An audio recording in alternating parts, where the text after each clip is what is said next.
Alright, so in this video, I downloaded a few, well rather this game file. It was a first-person shooter, but I used this to model what it would be like as if you created a game. And I'll break down the first-person shooter because it's simple computer logic, simple logic blocks that are used in Blender. But I added certain components to this.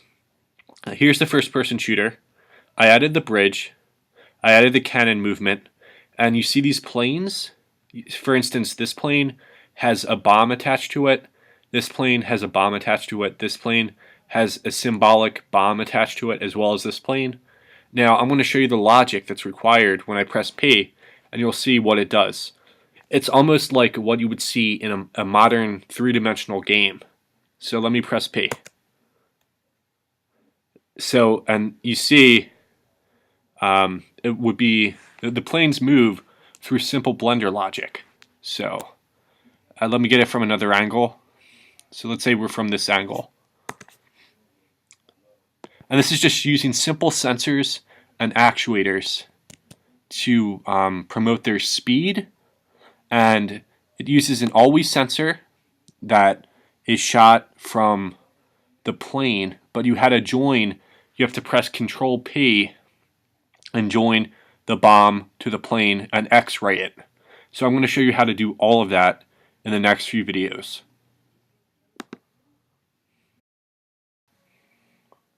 Alright, so in this part of the video, I'm going to show you the downloaded first-person shooter and the reaction of what it looks like with the planes firing the bombs at the bridge. Alright, so I'm clicking on this portion. That's my camera portion. If you look at it, there's like a body, there's a gun, a hand, and then a camera. The body is the rotational movement. So this is the rotational movement. The gun fires, so the gun's really firing, and you can join all these things together. The camera is viewing, so you probably want to use the camera actuator. So I'm going to click on this, and then I'm going to do a few things here. Lock the camera view, and I'm going to go over view camera. So now I'm in position. So I'm going to show you what happens when I press P. So I'm in first-person shooter, and hey, I see the planes, and they drop bombs on me. And now I can walk on the bridge, and hey, look, a cannon that's in an always sensor. And I'm walking on the bridge, and I can jump off the bridge, and I can just shoot at it. So I still see the planes over here. And it has really complicated logic. It's not complicated. You can break it down simply. It's all based on keyboard sensors with motion actuators. So the motion gets a little bit tedious when I downloaded this file, but I wanted to show how unique Blender is in its application to games. So this is first-person shooter.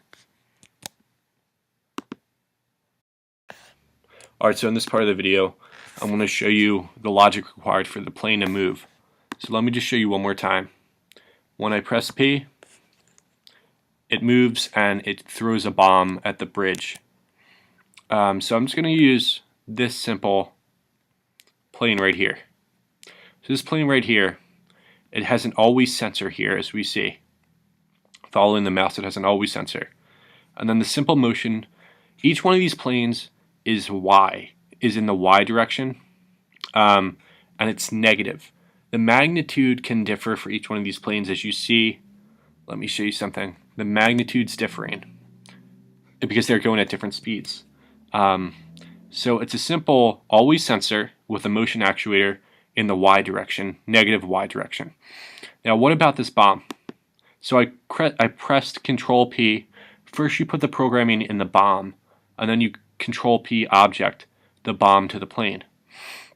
Alright, so this has an always sensor because it's always moving. And then it's different. I think this is the X direction, 1.10. So let me show you what happens when I press P. It moves down. So you X-ray it. If you notice here, it has an X-ray feature. As I showed you in the other biomechanics video and the cannon movement video, it has an X-ray feature. So this is making simple planes dropping a bomb on a bridge. So that's really neat, I think. So we're going to take a look at the Canon next. And this Canon, look what happens when I press P. First off, it shoots a projectile. And if you notice, like right here, let me replay it again. You see this torus here. It shoots it really fast. So what happens if I decrease the magnitude of this and make it really, really slow? It shoots it slower, and this is in the Z direction. We don't want it to be negative. Let's try 0.1. See, it follows in a circular motion, but that's okay. So let's just put this back where it was at 1.10.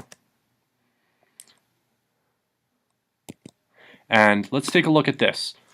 Alright, so we're dealing with something different here. It has an always sensor, but now we're dealing with these rotational degrees. So it's in the Z direction 1 degree. So let me show you what happens. It moves it in the Z direction 1 degree. And we can notice the first person shooter from a third person point of view. It's pointing its laser at the Canon realistically.